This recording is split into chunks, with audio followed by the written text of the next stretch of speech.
Nessa hora, eu quero compartilhar com você uma mensagem que eu creio que vai tocar o seu coração. O nome dela se chama O Poder da Semente. Em Mateus capítulo 13, verso de número 31 e verso de número 32, a Bíblia diz assim: outra parábola lhes propôs, dizendo: o reino dos céus é semelhante ao grão, a semente de mostarda, que o homem, pegando nele, semeou no seu campo, o qual é realmente a menor de todas as sementes, mas crescendo é a maior das plantas, e faz-se uma árvore, de sorte que vêm as aves do céu e se aninham nos seus ramos. É impressionante olharmos para a Bíblia, olharmos para os evangelhos, olharmos para as escrituras e percebemos uma coisa: a simbologia da semente é algo muito presente nas escrituras. A simbologia da semente, ela é aplicada para várias dimensões. Ninguém pode olhar para a simbologia da semente e achar que ela apenas simboliza, por exemplo, o reino dos céus, como está o texto. Nesse texto que nós acabamos de ler, vimos que a semente aqui simboliza o reino dos céus. Mas você vai ver, por exemplo, o apóstolo Paulo, no livro de Corinto, falando para a igreja semear. E a gente usa esse texto muitas vezes, quando falamos de contribuição, lá em 2 Coríntios 9, quando fala que aquele que semeia pouco, pouco também colherá. O contexto lá não é falando sobre o reino de Deus. O contexto lá é falando sobre a dimensão de contribuição. Na Bíblia nós vemos também Jesus usando a simbologia da semente para falar da palavra de Deus. A palavra de Deus, na famosa parábola do semeador, é simbolizada com a semente. A própria fé, a fé cristã, ela é simbolizada com a semente. Lá nós sabemos esse texto tão famoso, que se você tiver uma fé como de uma semente de mostarda, você vai dizer para o monte: ergue-te e lança-te no mar, e ele vai te obedecer. Ou seja, se a semente foi da dimensão de uma semente de mostarda, a dimensão do milagre vai acontecer. A Bíblia chega a falar até de pessoas. Há uma parábola na Bíblia que fala do trigo e do joio, ou seja, a semente do trigo fala dos filhos de Deus e a semente do joio fala daqueles que foram semeados ou colocados como algo maligno. É interessante você perceber na Bíblia simbologias da semente que são diversas. A semente fala do reino de Deus, a semente fala da palavra, a semente fala da fé, a semente fala de contribuição, a semente fala de pessoas. Dependendo do contexto, você vai perceber que a semente tem uma simbologia específica. Agora, pense comigo. Por que a Bíblia usa tanto essa simbologia? A simbologia da semente. Nós vamos entender isso nesse momento, nesse culto nosso, no nosso culto open. Por que a semente ela é tão usada como uma simbologia de tantas coisas preciosas no reino de Deus? Mais do que isso, nós vamos saber e entender alguns processos que passam com a semente. Às vezes nós não entendemos o porquê Deus está falando dessa forma de semeadura, porque não entendemos que Ele está falando mais do que simplesmente colheita. Existe algo entre a semente e a colheita que eu e você precisamos entender. A primeira verdade, a primeira realidade que eu e você precisamos entender é que a semente ela é usada na Bíblia como uma simbologia porque ela é pequena. A maioria das vezes que semente é usada na Bíblia, a maioria das vezes você percebe um quê de pequena dentro dela.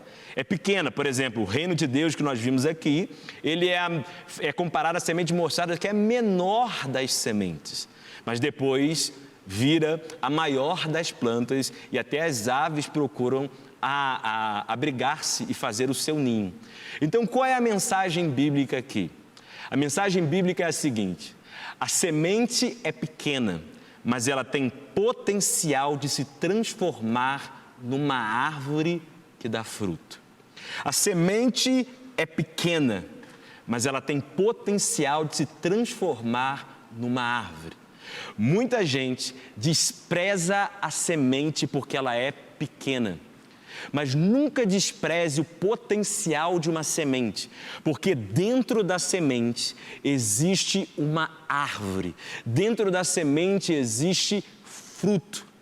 O seu trabalho, o seu negócio, o seu ministério pode parecer pequeno, mas não despreze os pequenos começos, porque dentro disso há um potencial tão poderoso para que cresça, para que floresça. É interessante perceber que muita gente despreza a semente e por desprezar a semente está perdendo a colheita. Pode ser uma pequena ação que você está semeando. Pode ser uma pequena, na sua cabeça, uma pequena oração, colocamos assim. Pode ser um pequeno momento, mas nunca despreze isso. Faça o seu melhor, plante. Geralmente a gente sempre pensa, quando se fala de fé, na semente só na expressão pequena. É verdade, a semente de mostarda pode ser pequena, e uma fé pequena como uma semente de mostarda pode gerar grandes frutos. Mas entenda, a ideia não é simplesmente de tamanho, a ideia é de aplicação. A fé, ela é como uma semente, e uma semente, se não for lançada na terra, não pode virar uma árvore. Isso indica que a fé é poderosa, não é simplesmente porque ela tem um tamanho X ou assado, mas é porque ela está sendo aplicada num solo.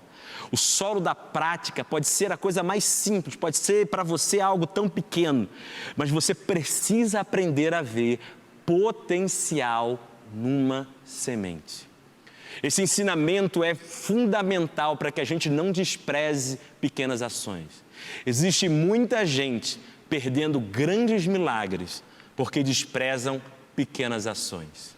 Ah, é só a semente de um grito. O que é um grito diante de uma muralha? O que são ossos de um profeta morto para ressuscitar alguém? O que é uma queixara de jumento para matar mais de 1000 homens? O que é uma saliva para curar um cego? O que é água para virar vinho? Parece tão pouco, mas das mãos de um Deus tão poderoso, a colheita é sobrenatural. Semeie, não despreze o tamanho daquilo que Deus está começando a fazer na sua vida, no seu ministério, na sua família, na sua casa. Olhe o potencial das coisas e não o tamanho das coisas. Olhe o potencial da sua ação e não o tamanho da sua ação. O potencial fala de futuro. Nós precisamos ter uma ação que não olha só para aquilo que está sendo feito, mas para aquilo que pode se tornar. Eu e você, se olhássemos bem, era algo tão pequeno, era tão pouco, mas quando Deus começou a agir, nós estamos vendo colheitas de frutos tão preciosos na sua vida, na minha vida, ao nosso redor. A simbologia da semente nos ensina isso. Pode ser pequena, mas nas mãos de um Deus tão poderoso, vai se transformar numa árvore. Outro ensinamento que vemos nessa simbologia da semente é que ela é lançada na terra e lá ela fica em oculto. Muita gente tem dificuldade com esse processo. Ele vê, às vezes, não, tem um potencial para se tornar uma árvore. Aí ele vai e cava a terra, né, e lança, toma ação, declara a palavra. Só que, irmãos, antes da semente vir ao mundo visível, ela vai trabalhar num mundo que os seus olhos não veem. Quando a gente olha todas as lições de jardinagem, de botânica, você repara uma coisa. A semente primeiro cresce para baixo da terra e as ramificações vão se fazendo até que ela começa a brotar para fora. Agora, quando você olha para a terra, você não verá o processo por debaixo dela, até que aquilo que está sendo formado venha para fora. A lição da semente é algo muito precioso para cada um de nós. Quando você lança a semente, entenda uma coisa, ela não vai florescer da noite para o dia. E muitas vezes ela vai ficar no invisível da terra. O invisível é um lugar onde nós somos desafiados a manifestar ainda mais a nossa fé. Existem orações que você fez, existem palavras que você liberou, existem semeaduras que saíram dos seus lábios, das suas mãos, que foram lançadas no solo do seu ministério, no solo de pessoas à sua volta. E você está assim, poxa, eu fiz, mas nada aconteceu. Ora, nada aconteceu do lado de fora. Você ainda não viu os frutos. Ela está no oculto da terra. Ela está no invisível. Não perca a sua fé, por favor, não volte a cavar nessa terra. Tem gente, imagina um agricultor jogando uma semente e a semente entra e ele fica assim, ai, será que está florescendo? Será que está frutificando? Será que vai dar certo? Será que vai sair? Aí ao invés de ele esperar, o que ele faz? Ele pega uma pá e começa a cavar a terra para ver se está enraizando e florescendo. Se ele fizer isso, é muito, mas muito provável que ele mate a semente. Amado, existe um processo de semeadura na qual você tem que confiar e esperar a ação divina. Você não verá a ação que você fez logo em seguida dando frutos. Eu conheço vários testemunhos de pessoas que receberam uma palavra do pastor, receberam a palavra de um líder, receberam a palavra de alguém, e essa pessoa recebeu a palavra, mas no outro dia não vimos a transformação dessa pessoa. Passaram às vezes meses, às vezes anos, e essa pessoa veio a florescer. Talvez você esteja evangelizando o seu marido, a sua esposa, o seu vizinho, e você já liberou palavras, já orou, e você diz, poxa, Drummond, essa pessoa parece que não está recebendo o que eu disse para ela, parece que essa pessoa não crê. Ora, você não vê por baixo da terra, você não vê dentro da terra que é ela. Quando Jesus contou a famosa parábola do semeador, ele comparou a gente com a terra. Quando você liberou a semente está lá, a semente foi até ela, agora você não vê o interior. Você não vê, muitas vezes, rapidamente a pessoa já mudando de comportamento.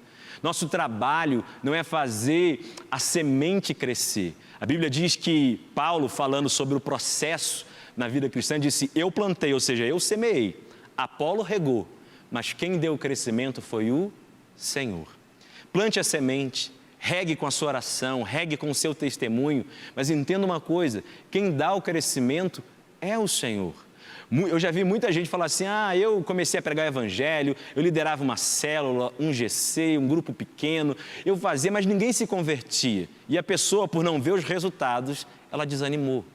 Mas, amado, entenda uma coisa, você não pode olhar ao seu redor e falar assim, eu vou parar de semear porque eu não estou vendo os resultados. Você não é responsável pelos resultados, você é responsável por semear. A colheita e o crescimento da semente é com Deus. Você e eu somos chamados para semear. Drummond, mas eu quero ver resultados. Não tem problema nenhum você querer ver resultados. O problema é você condicionar a sua obediência a Deus a resultados. Você entende? Semeie. Mesmo que seus olhos não vejam, a semente pode estar crescendo para dentro, no oculto, no invisível. O nosso trabalho é confiar. O nosso trabalho é descansar. Todo o agricultor que planta semente tem que saber esperar. Por quê? Porque a semente também fala de algo que todos nós passamos na vida. A vida é feita de uma coisa chamada processos. A semente, ela começa pequena, ela tem potencial para se transformar numa árvore. A semente, ela precisa ser lançada na terra, no oculto, no invisível. E você e eu precisamos aprender que a semente passa por processos. Lançada na terra, enraizamento, caule, ramos, para depois vir a dar fruto. Ou seja, se nós não respeitarmos os processos, nós não vamos viver os frutos. Se nós não respeitarmos os processos, nós não vamos viver os frutos. Em João capítulo 15, Jesus fala de uma árvore, a videira. E a videira, ela precisava, e a expressão, a simbologia é que Jesus é a videira e nós somos os ramos. Mas é interessante perceber que Jesus conta essa metáfora sobre ele ser a videira, nós sermos os ramos. Ele fala o seguinte, ele usa muito a expressão fruto, mas a outra palavra que ele repete muito em João capítulo 15 é a palavra permanecer. Estudiosos, olhando o texto, reparam uma coisa, a ideia de permanecer e a ideia de fruto, elas estão como palavras-chave dentro de João capítulo 15. Ali ele disse, as minhas palavras permanecerem em vocês, vocês vão dar fruto. A ideia é a seguinte, tem muito fruto que crente não está dando simplesmente porque não permaneceu. Nós precisamos de conexão, é verdade, mas não é a conexão que vai simplesmente, automaticamente gerar fruto. Há uma conexão de ramo com a árvore, com o caule, mas isso não pode ser simplesmente um momento, porque o ramo vai frutificar se permanecer. Eu já vi gente que não tem paciência nos processos para perseverar.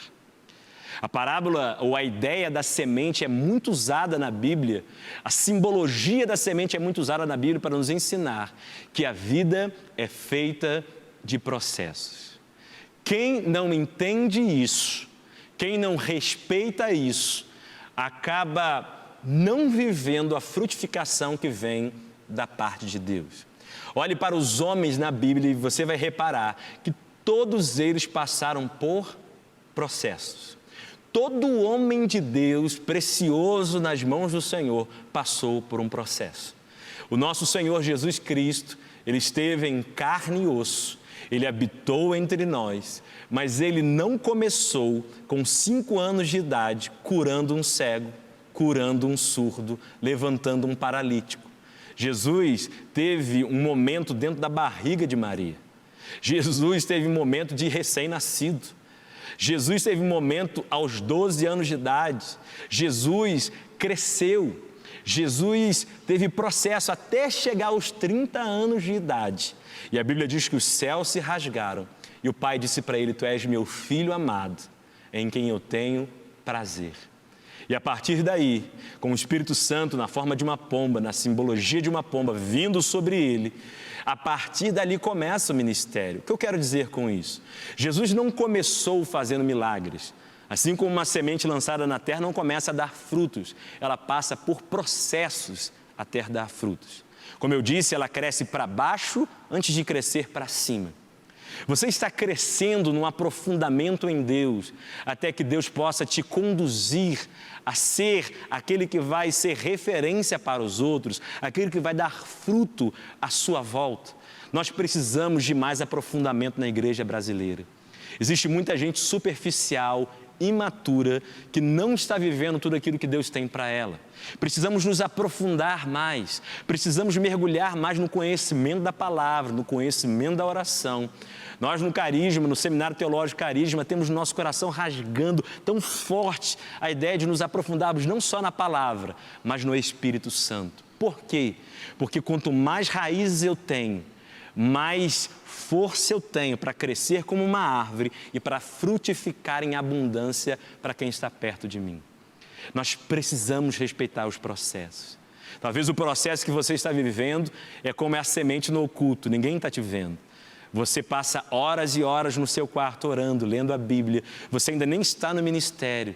Tenha paciência, calma.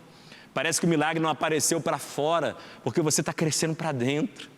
Permaneça, persevere, o fruto virá, o fruto aparecerá. A vida de Deus, ela vai brotar em você, seja trabalhado por Deus. Tem gente, quando a gente fala isso, parece que a pessoa olha para a gente e fala assim, pô, pastor, você está queimando, quer frustrar meus sonhos. Não, irmãos, eu quero que o seu sonho seja realizado com a estrutura correta. É terrível você ver gente chegar a êxitos, vamos dizer assim, do ponto de vista mundano. Tem um ministério enorme, mas não tem estrutura para aquele ministério enorme. Tem muito dinheiro, mas não tem uma estrutura doadora, não tem uma vida para doar. Tem uma vida egoísta, voltada para si, não foi trabalhado o suficiente. Não, amado. Você vai gerar Isaque e não Ismael. Você vai gerar aquilo que Deus tem para a sua vida. Você vai viver o projeto de Deus. Passe pelos processos. Viva a dimensão daquilo que Deus tem para você. Tenha paciência. A paciência é uma virtude cristã muito desenvolvida nos processos. A gente às vezes reclama, murmura, eu creio que ninguém gosta de esperar. Mas é muito importante você desenvolver isso. Porque em qualquer coisa que fazemos, se não temos paciência, podemos colocar tudo, mas tudo a perder. Por quê? Porque a paciência, a capacidade de esperar enquanto nós estamos fazendo algo, é algo que fortalece o nosso caráter, para que a gente saiba e não se dê a prazeres imediatos. Quanto mais alguém se dá a prazeres imediatos, ele perde a glórias eternas. Quem vive prazeres imediatos, pode estar perdendo glórias eternas. Valorize o processo. A paciência não é simplesmente esperar. Tem alguns irmãos que viram para mim e falaram assim: pastor, eu estou esperando no Senhor, eu estou esperando em Deus. Mas quando você vai ver bem de perto, está esperando em Deus nada. Porque ele está lá, porque isso, porque aquilo, ele reclama, ele murmura. Isso não é esperar no Senhor. A amada mestra na palavra, Joyce Meyer, ela tem uma expressão que eu gosto muito. A Joyce Meyer diz assim, que esperar é esperar com paciência, e paciência é esperar com uma boa postura. É ter uma boa postura enquanto se espera. Se alguém está na fila do banco, esperando a sua vez, e reclama do caixa, que caixa lerdo, caixa não atende, ele não está esperando com paciência. Porque paciência é ter uma boa postura enquanto se espera. Ora, se você está esperando a semente virar fruto, se você está esperando os processos de Deus, espere com paciência. Tenha uma boa postura enquanto você está esperando. E Salmo capítulo 40, verso 1 diz: esperei com paciência no Senhor. Louve. Drummond, eu não estou vendo a semente. Não, Drummond, só tem caule, cadê o fruto? Não chega nunca a hora de ver aquilo que eu tenho sonhado acontecer. Irmão, espere sabendo o seguinte: Deus sabe a hora certa. Deus sabe a hora certa do fruto aparecer. Deus sabe a hora certa. Eu quero bradar no seu coração nessa hora essa verdade. Deus sabe a hora certa. Ele soube a hora certa de colocar José no palácio. Por quê? Porque quando ele colocou José no palácio, que ele virou governador no Egito, não foi só para ele, foi também para toda uma geração que ia passar um tempo de fome. Deus sabe a hora certa de fazer na sua vida. Tenha paciência. A semente passa por processos, etapas, fases. Jesus não nasceu com 30 anos, ele passou por processos até chegar nesse momento. Eu quero declarar sobre a sua vida um renovo da parte de Deus para esperar, para se acalmar, para olhar para a sua semente e dizer o seguinte: não está debaixo da terra, e se não floresceu ainda, é porque está sendo enraizado com profundidade para ter estrutura e chegar a pessoas que vão precisar. Eu oro para que nesse programa você tenha essa dimensão. Pode parecer pequeno o que você tem que fazer, mas veja o potencial daquilo que você está semeando. Tenha paciência, mesmo que seus olhos não vejam, mesmo que os processos pareçam dolorosos. Deus está no controle de tudo. E Ele sabe a hora certa de fazer um milagre na sua vida. Creia, confie, dependa. O nosso Deus é poderoso para trazer uma grande colheita na sua vida. Deus te abençoe, que você seja inundado da revelação da palavra de Deus.